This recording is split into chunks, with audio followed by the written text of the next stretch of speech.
When making a cuff like this one for the top of the setup bonnet, this is where we started knitting. We cranked around, knit 12 rows until the split rings, cranked another 12, and now we need to join those two together. We start, I'm going to lift out my weight so you can see a little bit more easily. Start by reaching into the tube and finding the beginning of your project yarn.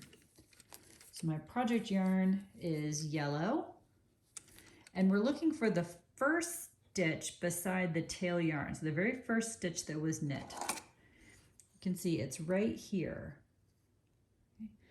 And it's really convenient to find the stitches when you used a ravel cord because it's the row of project yarn that falls in between the two rows of ravel cord.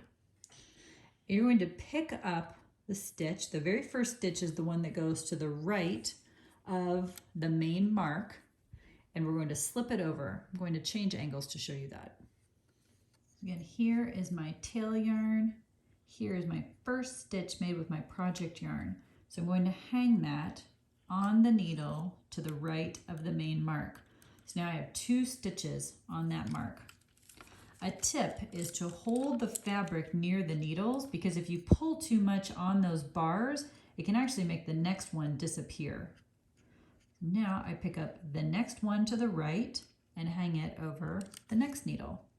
And you just continue like that, 1 bar for 1 needle all the way around until the halfway mark at 3 o'clock.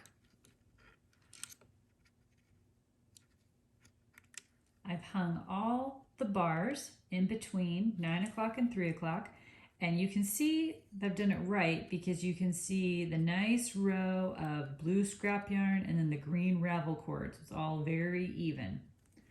Now replace your weight and crank halfway around.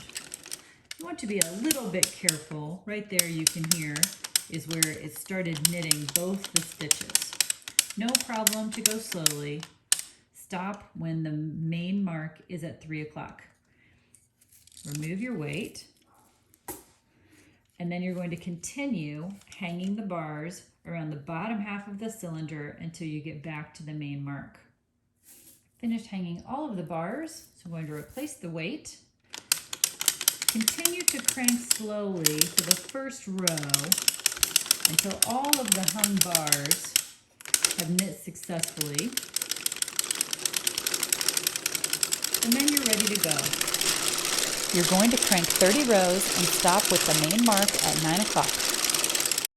Visit us at deanandbean.com and please like and subscribe. Thanks for watching.